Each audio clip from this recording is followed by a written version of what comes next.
presentamos Tiempo de Dios con el pastor Ezequiel Molina Hijo. Una palabra de fe que puede transformar. Jueces capítulo 1.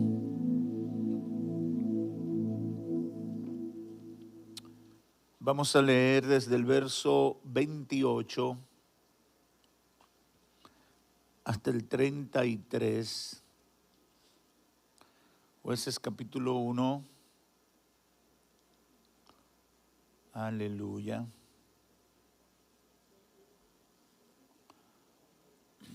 Dice la palabra del Señor. Voy a leer la versión Biblia de las Américas. Y sucedió que cuando Israel se hizo fuerte, sometieron a los cananeos a trabajos forzados, pero no los expulsaron totalmente. Tampoco Efraín expulsó a los cananeos que habitaban en Geser. Y los cananeos habitaron en medio de ellos en Geser. La tribu de Zabulón tampoco expulsó a los habitantes de Quitrón ni a los habitantes de Nalaal. De manera que los cananeos habitaron en medio de ellos y fueron sometidos a trabajos forzados. Aser no expulsó a los habitantes de Aco, ni a los habitantes de Sidón, ni de Ahab, ni de Asid, ni de Elba, ni de Afec, ni de Rehob. Así que los de Aser habitaron entre los cananeos, los habitantes de aquella tierra, porque no lo expulsaron. Neftalí no expulsó a los habitantes de Bet-Semes, ni a los habitantes de Bet-Anad, sino que habitó entre los cananeos, los habitantes de aquella tierra, y los habitantes de Bet-Semes y de Bet-Anad fueron sometidos a trabajos forzados. Pueden tomar asiento.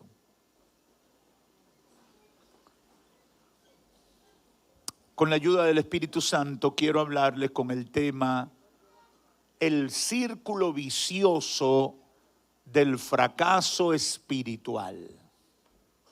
Primera parte. El círculo vicioso del fracaso espiritual. La expresión que sirve de título a este mensaje puede llamar la atención de muchos que nos escuchan o nos ven, porque pudiera parecerle extraño que se utilice para una predicación en un culto cristiano. Pero definitivamente es lo que el Espíritu Santo ha impartido a mi espíritu en función de una conducta humana, estimulada obviamente por el enemigo, la cual nos separa de la manifestación de la gloria de Dios en nuestras vidas y nos lleva a vivir una vida cristiana, una relación con Dios de caídas y levantadas. Y hoy queremos, a la luz del ejemplo bíblico del pueblo israelita, determinar algunas de las razones que nos llevan a vivir en ese círculo vicioso de fracaso espiritual, que al final vivir de esa manera detiene la manifestación del poder de Dios en nuestras vidas, detiene el desarrollo de nuestra relación con Dios y nos separa de esa voluntad de Dios para nuestro bien. Creo firmemente que será un tiempo de liberación para romper con esa maldición en la que han caído muchas personas. Hay gente que piensa que debe pasar en su vida, que tiene que estarse cayendo y levantándose. Y uno ve la conducta de determinadas personas que es cíclico. A veces el ciclo dura un año, a veces dura meses, a veces dura 2 o 3 años, pero usted lo ve que es de caídas y levantadas. Es un círculo vicioso. Bueno, algunos dirán, pastor, ¿y qué es eso, un círculo vicioso? Bueno, un círculo vicioso representa las acciones que un individuo repite de forma constante y que son dañinas para su propia persona. Por ejemplo, relaciones de parejas como se llaman ahora, tóxica. Hay gente que tiene el guía al revés y siempre escoge malas compañías. Yo no sé si usted ha conocido gente así, pero yo he conocido gente que han tenido hasta 4 matrimonios y siempre repiten el mismo perfil. Se meten con el mismo problema. Y tú dices, pero es que no entiende. No, no entiende. Está en un círculo vicioso. Hay personas que le pasa, por ejemplo, en el aspecto económico. Hay individuos que siempre tienen un gran proyecto para ganar mucho dinero. Y tú lo ves siempre. Y ellos están con un tema de que van a hacer, ahora sí yo voy a dar el palo en la gata. Ahora sí voy a echar para adelante. Y se meten en un lío, hacen unos préstamos. Y después están volviéndose locos porque le deben a las 10 vírgenes. Deben dinero y no tienen con qué sostenerse. Bueno, pero logran pagar ese dinero, alguien los ayuda y prepárese que en unos meses vuelve a la carga. No, ahora sí yo tengo. Mire, varón, deje eso. Que usted no da para eso. Hay un tema ese con los emprendedores. Mire, hermano, todo el mundo no da para comerciante. Todo el mundo no da para tener negocio. Hay que tener cualidades. Pero ahora se promueve eso, ¿verdad? Ese populismo de que no, tú sí puedes. Mentira. Hay gente que son manos fuertes. Mire, el que es mano floja, el que suelta los cuartos fácil, nunca podrá tener negocio. Para tener negocio hay que ser medio tacaño. Tiene que dolerle el cuarto a usted, que usted no lo quiera gastar fácil. Es una condición sine qua non para tener un negocio. Porque el que gasta el dinero fácil y lo suelta como quiera, siempre estará sin dinero, arruinado. Ahora, hay gente que entra en esos círculos viciosos, que creen todo tipo de teorías y se meten una y otra vez en el mismo tipo de problemas.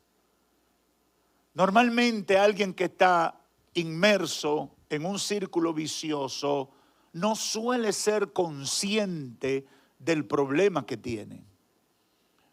Está más centrado en la repetición de ese comportamiento, aunque sea perjudicial para su vida, que en darse cuenta de las posibles soluciones. Para salir de un círculo vicioso, dicen los que estudian el tema, es necesario contar con la visión de terceras personas que puedan ayudarnos a entender o que puedan ayudar a esa persona, a ese individuo, a entender lo que le está ocurriendo. También pueden contribuir favorablemente el que un líder, un amigo o familiares puedan dar un toque de atención y ayudar a esa persona que está dentro de ese círculo vicioso y sentarlo y decirle, tú no puedes seguir repitiendo el mismo error. Tú tienes que cambiar. No se cambia haciendo las mismas cosas. Tiene que cambiar, pero necesitamos, porque el que está en el círculo vicioso no está consciente, está enredado en la misma enredadera que le ha limitado y que le está llevando a ese fracaso. ¿Por qué explico esto? Porque espiritualmente y en la relación con Dios, muchas personas viven en un círculo vicioso que le lleva a la perdición de sus vidas. Espiritualmente hay mucha gente en un círculo vicioso, repitiendo la misma historia de caídas y levantadas. Algunas veces Dios en su misericordia y soberanía les da múltiples oportunidades o simplemente terminan fracasando y perdiéndose eternamente y para siempre. A veces te puedes levantar de un error, pero si sigues ahí es posible que nunca más te puedas levantar. Es posible que lo pierdas todo y nunca más puedas levantarte. La historia de relación de Dios con el pueblo de Israel es el mejor ejemplo de lo que estoy tratando de comunicar. Porque ese ha sido el proceder de este pueblo desde el principio de su surgimiento hasta nuestros días. Analicemos lo que pasó en principio después que Dios los libera de Faraón. Cruzan el desierto en un proceso difícil, pero lo cruzan y llegan a tomar la tierra prometida. Jueces está hablando en ese momento histórico cuando ellos ya han superado una serie de obstáculos y ya están llamados a poseer el territorio que Dios le había prometido. No era simplemente terreno baldío. Simplemente Dios le dice, ya yo le entregué. Esos pueblos que están ahí, yo he determinado que hay que sacarlos, borrarlos, y ustedes tomen posesión de la tierra. A alguna gente no le gusta esa forma en que Dios ha procedido, pero el dueño no tiene que pedir permiso. Dios es el dueño de la tierra y de todo lo que en ella hay. Por tanto, Él tiene soberanía para determinar lo que va a hacer con algo. Ellos llegan a ese momento histórico y están listos. Han superado el problema de Jericó y están listos para tomar cada tribu la parte que le tocaba. Pero entraron en el círculo vicioso de sus fracasos. ¿Qué pasó con Israel al morir Josué? Josué es el sustituto de Moisés y los posiciona ahí ya, cuando solamente tienen que repartirse y desalojar a esos pueblos cananeos. Tristemente, dice la Biblia, cayeron en el pecado de desobediencia a Dios. Todavía estaba Josué vivo y ya era evidente el desvío, el descuido en su relación con Dios. Y esto, la desobediencia, es lo que yo tipifico y fue lo que el Espíritu Santo ministró a mi espíritu. La desobediencia es la primera etapa del círculo vicioso del fracaso espiritual. La desobediencia, todo el fracaso en nuestra relación con Dios comienza con desobediencia. Váyase a Génesis 3. Siempre ha sido de esa manera. Siempre el problema del ser humano en su relación con Dios comienza con desobediencia. En Josué 24 encontramos a Josué en su ancianidad luchando con la nueva manera de pensar de los israelitas y advirtiéndole sobre la situación espiritual que ya era evidente. Y en un emotivo discurso que muchos de ustedes han escuchado, después de hacer un resumen de su historia de liberación, Josué les dice, verso 11, capítulo 24, pasasteis el Jordán y llegasteis a Jericó. Y los habitantes de Jericó pelearon contra ustedes. Y también los amorreos, los fereceos, los cananeos, los heteos, los gergeseos, los jebeos y los jebuseos. Y los entregué en vuestras manos. Entonces envié delante de ustedes avispas que expulsaron a los 2 reyes de los amorreos de delante de ustedes, pero no fue por vuestra espada ni por vuestro arco. Y os di una tierra en que no habíais trabajado y ciudades que no habíais edificado y habitáis en ellas. De viñas y olivares que no plantaron, comieron. Ahora pues, temed al Señor y servirle con integridad y con fidelidad. Quiten los dioses de que vuestros padres sirvieron al otro lado del río y en Egipto y sirvan al Señor. Y si no os parece bien servir al Señor, escoged hoy a quién habéis de servir, si a los dioses que sirvieron vuestros padres que estaban al otro lado del río, o a los dioses de los amorreos en cuya tierra habitáis. Pero yo y mi casa serviremos a Jehová. ¿Por qué Josué los emplaza? ¿Por qué Josué los reta? Porque Josué está viendo el problema que hay. Josué está viendo el desvío. Uno se da cuenta cuando la gente ha perdido el norte. Uno ve señales que anuncian que hay un problema. No está normal. Comienzan prácticas que no van acorde a lo que ha sido su historial de relación con Dios. A veces la gente se molesta cuando los pastores le decimos, tengo días que no te veo, y se inventan unos embustes. Que a veces yo digo, Señor, ten misericordia y no lo mate como Ananías y Zafira. No, pastor, es que usted no me ha visto. Mentira, tú sabes que tú no estás.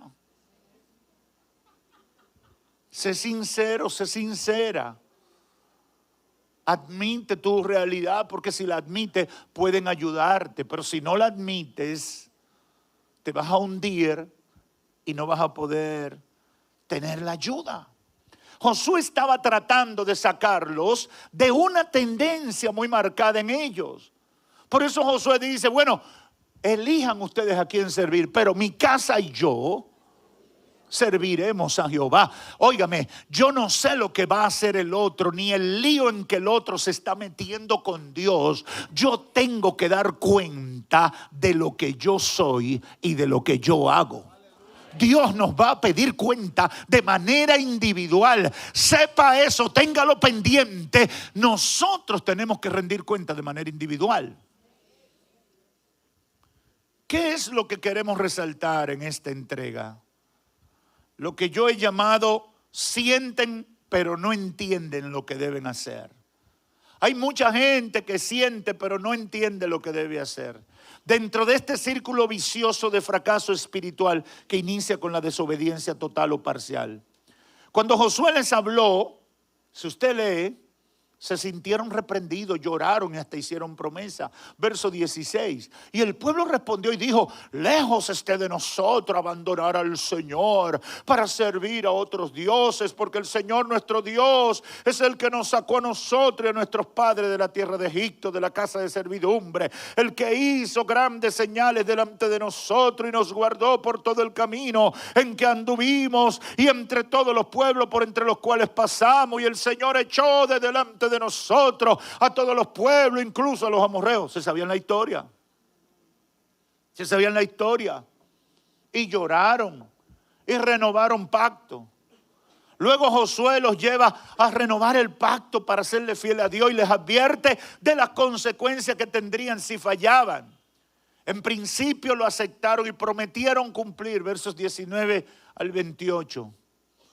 Dios les entrega una cantidad importante de pueblos y los conquistan. Jueces 1 al 26. Pero luego no obedecen la totalidad de las instrucciones. Y ahí fue que yo leí, desobedecieron al Señor. ¿En qué consistió la desobediencia? Dos cosas fundamentales no hicieron. No desalojaron a los pueblos que conquistaron. Y número dos, cuestionaron las órdenes de Dios y siguieron sus propios juicios. Eso siempre aparece en nuestra desobediencia. ¿Qué le dijo Dios al pueblo? Esa gente que está ahí, yo los entregué en sus manos. Tienen que desalojarlo. Yo se lo entrego. Y comenzó con los amorreos para que tuvieran fe. Le mandó a avispa que los amorreos se fueron solos. Porque Dios lo que quiere es que nosotros participemos en lo que Él va a hacer. Él no necesita ni tu mano, ni tu pie, ni tu sabiduría, ni tu inteligencia. Él lo que necesita es tu obediencia. Aleluya.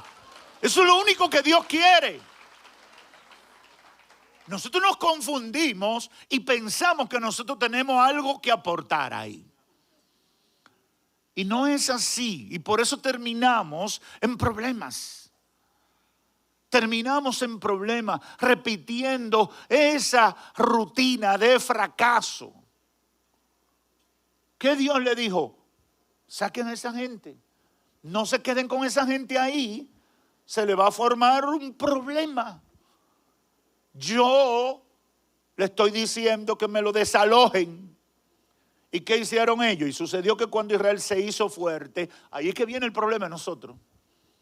Sometieron a los cananeos a trabajo forzado, pero no lo expulsaron. Jueces 1:28. Tampoco la tribu de Efraín expulsó a los cananeos. Zabulón tampoco expulsó a los cananeos. Aser no expulsó a los cananeos. Neftalí tampoco expulsó a los cananeos.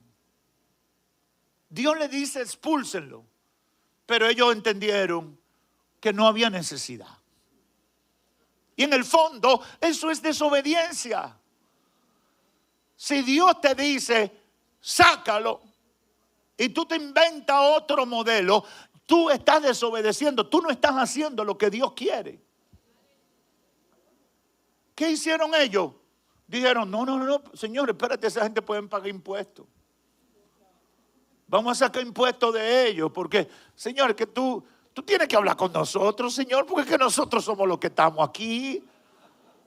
Es así que funcionamos. Esa es la dinámica que nosotros tenemos de pensar, Señor, tú quieres que lo votemos, pero ¿y quién va a hacer el oficio? Señor, tú quieres que lo saquemos, pero ¿quién va a proveer el menudo diario?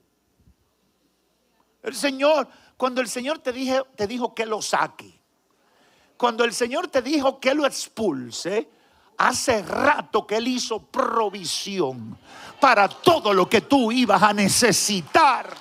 Lo que quiere es que tú obedezcas. Aleluya.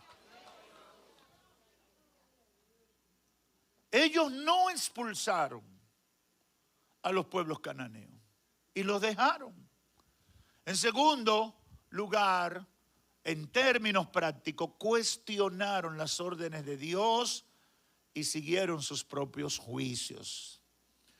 En este mismo pasaje que acabo de leer, vemos cómo en vez de expulsarlos, convivieron con los cananeos. Mire cómo dice el verso 28. Y sucedió que cuando Israel se hizo fuerte, sometieron a los cananeos a trabajos forzados, pero no lo expulsaron. Verso 29, tampoco la tribu de Efraín expulsó a los cananeos que habitaban en Geser, y los cananeos habitaron en medio de ellos en Geser.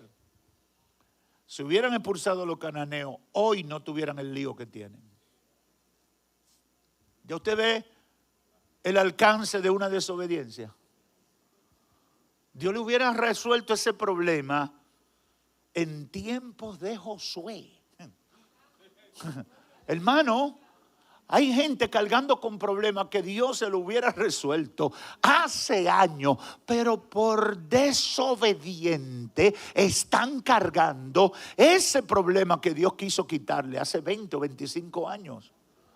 Pero ellos están ahí luchando porque ellos quieren hacer las cosas a su manera, en su manera de pensar según su propio juicio. Ellos cuestionaron las órdenes de Dios y siguieron sus juicios. Es el razonamiento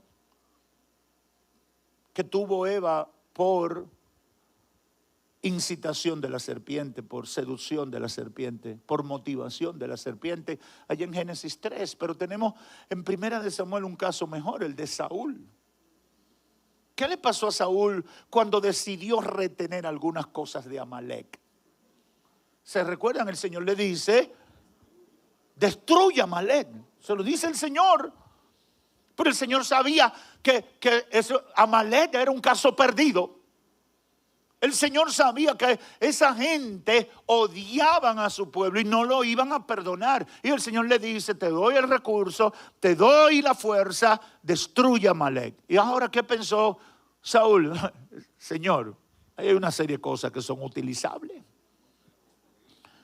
Y además el rey me cae bien, Señor, vamos a dejarlo vivo. Además, Señor, así nosotros cogemos todos esos animales y te hacemos sacrificio. Tú sabes, Señor, la ofrenda. Porque la ofrenda hay que mantenerla para que tu obra. Hay ofrendas que a Dios no le interesan. Hay recursos que a Dios no le interesan. Dios no coge todos los recursos, Dios no recibe todas las ofrendas. Dios es muy específico en lo que busca de cada uno de nosotros y en la fuente de la provisión para nuestras vidas. Saúl decidió retener algunas cosas de Amalek, desobedeciendo la orden del Señor que borrara a Amalek. ¿Y qué pasó? Se arruinó la vida. Quiero concluir con un par de ideas. Número 1, Dios nos ama y tiene los mejores planes para nuestra vida, aquí en la tierra y en la eternidad. ¿Cuántos están de acuerdo con eso? Hermano, no importa lo que pase, tenga eso claro. Dios nos ama y tiene los mejores planes para nuestra vida, aquí en la tierra y en la eternidad. Pastor, ¿por qué usted insiste con ese tema? Bueno, porque parece en nuestro accionar, en nuestra manera de conducirnos, que nosotros tenemos duda del plan que Dios tiene para nosotros. Y vivimos inventando y vivimos generando ideas que no tenemos garantía de que van con la voluntad de Dios para nuestras vidas. Esa es la realidad. Estos días me partió el alma una hermana que conozco fuera de esta ciudad, no voy a decir dónde. Una hermana estaba fiel en su iglesia, estaba sirviéndole al Señor por muchos años. Hace como 2 años tomó la decisión de desobedecer al Señor porque el Señor se tardó en resolver las cosas. Y para mí es tan triste porque hoy tiene una ruina de todos los niveles, un cáncer que le mata, una familia que se va a quedar destruida, una ruina económica, una cosa terrible. Yo digo, ¿cómo se daña un expediente bueno? En 2 años se echa a perder todo el esfuerzo de que por más de una década tú hayas estado construyendo en obediencia a Dios. Eso es terrible, hermano. Yo no sé si alguno de ustedes fue a la playa cuando niño y construyó un castillo de arena. Qué bonito los niños. Yo era un poco inventivo y siempre me gustaban esas cosas y me ponía a hacerlas, pero qué bonito cuando uno lograba ya levantar el castillo, pero había un problema. De repente, y yo no sé, parece que eso está diseñado así. Dura un rato que el agua no llega, pero de repente, ¡wow! La vida de mucha gente son como castillos de arena en la orilla de la playa. Lo construyen y es cuestión de un rato y vuelve otra vez y se viene todo abajo. Y hay que comenzar de cero, a veces de -0, para comenzar a construir otra vez. Eso es triste. Yo tengo que tener claro que Dios me ama, que Dios tiene los mejores planes para mi vida, aquí en la tierra y en la eternidad. Dios me ama. Dile a alguien cerca de ti, Dios me ama. Yo no sé si tú lo sabías, pero Dios me ama. Dios me ama y tiene los mejores planes para mí aquí en la eternidad. Que lo sepa el diablo, que lo sepan los principados y potestades, que lo sepa todo el mundo. ¡Aleluya! Ahora bien, nosotros, al igual que el pueblo de Israel, desde los tiempos de Josué hasta nuestros días, tenemos problemas para mantenernos obedeciendo a Dios. Es posible que en medio de una crisis obedezcamos, pero tan pronto desaparece la crisis, comenzamos a cuestionar los métodos y mandamientos de Dios. Eso es un error que siempre traerá consecuencias negativas y traerá el fracaso espiritual, el fracaso en nuestra relación con Dios.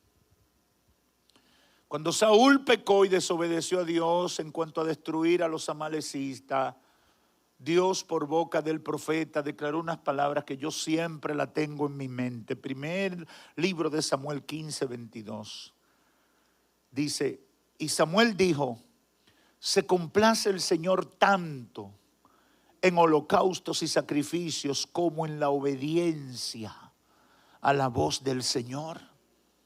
He aquí, el obedecer es mejor que un sacrificio y el prestar atención que la grosura de los carneros. Quizás muchos hoy no entendemos bien ese lenguaje, pero se está refiriendo al acto de sacrificio en el templo, donde se llevaban los animales y se sacrificaban como ofrenda de expiación por nuestros pecados delante del Señor, dentro del antiguo pacto, antes de la venida de Cristo. Lo que hoy celebramos en este culto es el nuevo pacto. Cristo se ofreció como sacrificio por nuestros pecados. Y cuando lo aceptamos a Él, somos hechos aceptables delante de la santidad de Dios. Por eso recordamos eso. Ya nosotros no tenemos que sacrificar animales, ni hacer esos sacrificios que se hacían en el antiguo pacto, pero lo que estamos leyendo está dentro de ese contexto. Pero el Señor le dice a Saúl a través de Samuel, se complace el Señor tanto en los holocaustos y sacrificios como en la obediencia a la voz del Señor. Es decir, el Señor le está diciendo, mira, los actos religiosos, la liturgia, los actos simbólicos que puedan existir, etcétera, no tienen tanto peso delante del Señor como el ser obediente. Lo que Dios quiere es que tú seas obediente. Porque hay mucha gente que quiere manipular a Dios. Hay mucha gente que se convierte y está en la iglesia y cree que Dios puede ser objeto de su manipulación, de su tigueraje, como decimos los dominicanos. Dios no va a coger corte contigo. Alaba. Dios no se va a dejar engañar de ti. Dios no va a caer en tu manipulación. ¿Cuál fue la manipulación de Saúl? Saúl dijo, no, Samuel, espérate que vamos. Yo desobedecí, sí es verdad, tú estás claro. Yo desobedecí, pero lo hice con buen fin. Para quedarme con los animales y hacer los sacrificios para Jehová. Porque tú sabes que hay que hacer los sacrificios y la ofrenda. Es decir, una manipulación para justificar que desobedeció. Y hay gente así. Pastor, yo me casé con esa persona, pero yo sabía que no era la voluntad de Dios, pero Él me iba a dar estabilidad para yo poder servirle al Señor.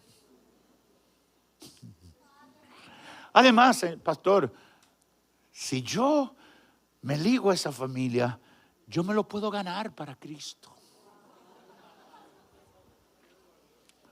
Lo que está tratando es de justificar una desobediencia.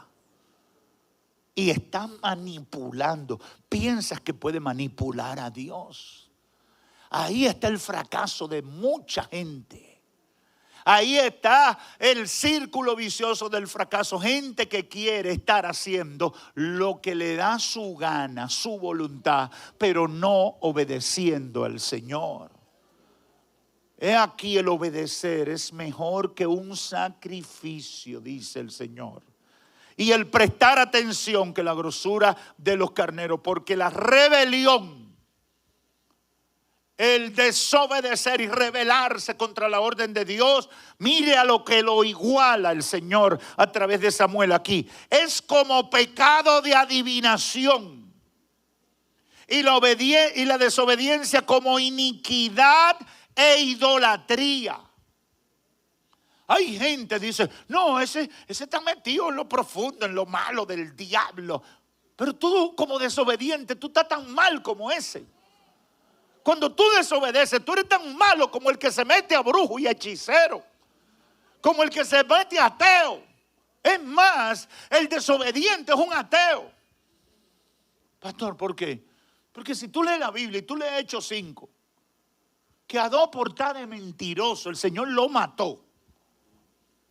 Entonces, tú no debes estar desobedeciendo porque tú debes pensar que el Señor te puede dar para abajo. Porque Ananías y Zafira lo mató por mentiroso solamente. Ay, pero, ¿y los derechos humanos?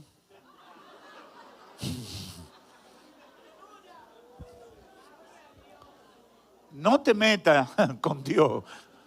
No te busques problemas con Dios. No estés midiendo a Dios con tus conceptos e ideas que hoy están y mañana no. Mucha gente está arruinada y fracasada espiritualmente porque no permanece en la obediencia a Dios. Obedecen a veces o se inventan su propia versión de la obediencia. El Salmo 81:15 dice unas palabras muy oportunas. Los que aborrecen al Señor le fingirían obediencia y el tiempo de su castigo será para siempre. Eso dice el salmista. El que está haciéndole pantalla al Señor, su castigo será para siempre. No va a salir de ese círculo de perdición, de fracaso espiritual. Otros no toman en cuenta a Dios y hacen lo que les da la voluntad, justificando de alguna manera su desobediencia. La obediencia, hermanos y amigos que me escuchan, es un absoluto. Tenemos que hacer las cosas como Dios lo ha dicho. Pastor, pero yo no entiendo eso, yo tampoco. A veces uno lo entiende, otras veces no lo entiende. Lo que tú tienes que obedecer. Apegarte a la palabra de Dios, no a la versión que se inventa alguien, porque ese es otro problema, que la gente sigue la Biblia según su propia versión o la versión de fulano de tal. Sigue lo que dice la palabra del Señor, obedece, porque la obediencia a Dios tiene que ser absoluta, no puede ser parcial ni relativa, tiene que ser absoluta. El Señor dice que el adulterio es pecado, es pecado. Pastor, porque yo me llevo bien con... Es que es pecado. Pero es que una gran persona, es que es pecado. El Señor no te está preguntando si es una gran persona. Pastor, es que hay 2 niños que necesitan de mí. Es que es pecado. La mentira es pecado. Sí, pero pastor, que si yo no digo esa mentira, no hago el negocio. Es que Dios dijo que es pecado. Pero mire, pastor, que el Señor sabe que yo tengo necesidades. Es que es pecado. Pero que el Señor debe entender que yo tengo que pagar la luz mañana. Es que es pecado.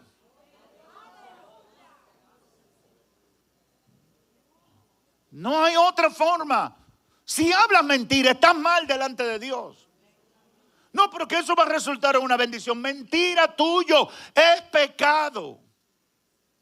Dios lo que espera es que tú obedezcas. Y yo le puedo testificar.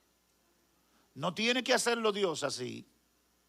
Porque nuestra obediencia no debe estar condicionada a bendiciones futuras ni a recompensas. Nuestra obediencia tiene que estar ejecutada en función del deseo de agradar a Dios, pura y simple. Pura y simple.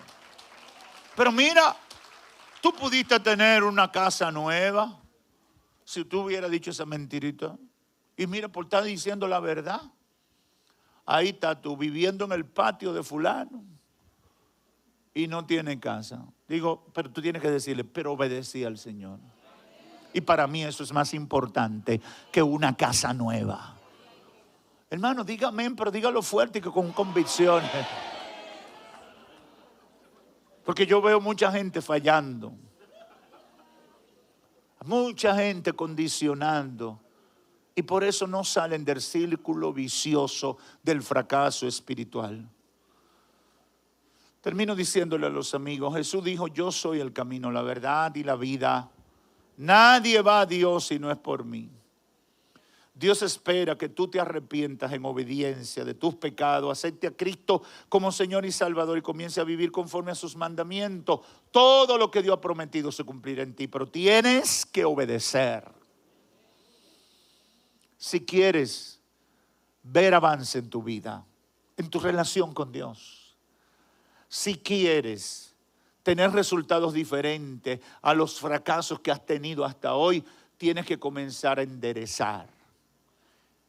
Y el primer paso para enderezar tu vida hacia una vida de éxito en Dios es comenzar a obedecer. Hay que obedecer al Señor. Pastor, no es fácil. Sí, yo sé que no es fácil. Pastor, porque yo quería, sí, yo también quería.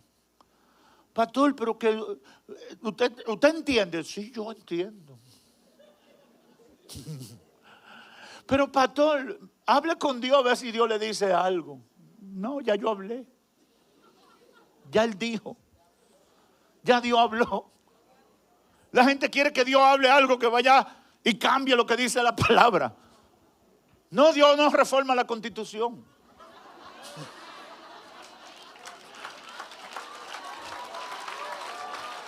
Dios la puso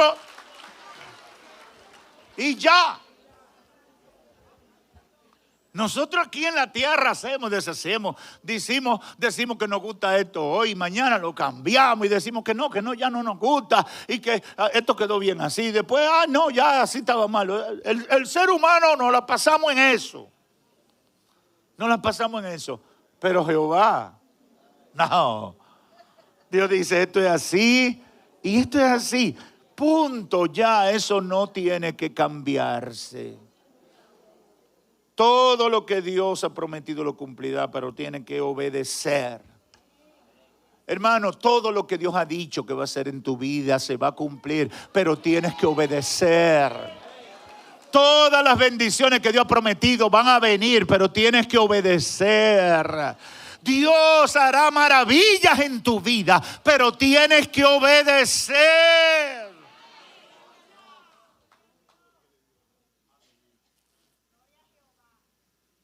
Si queremos salir del círculo vicioso del fracaso, comencemos obedeciendo. Y yo le garantizo que usted tendrá mucho que testificar de la bondad de Dios en su vida. Que Dios te bendiga. Padre, gracias por tu palabra. Gracias, Señor, hemos dado lo que pusiste en mi corazón y he tratado de transmitirlo a toda esta gente que hemos alcanzado aquí y a la distancia. Completa tu obra en la vida de ellos. Espíritu Santo, sella la palabra en los corazones, en el nombre de Cristo Jesús.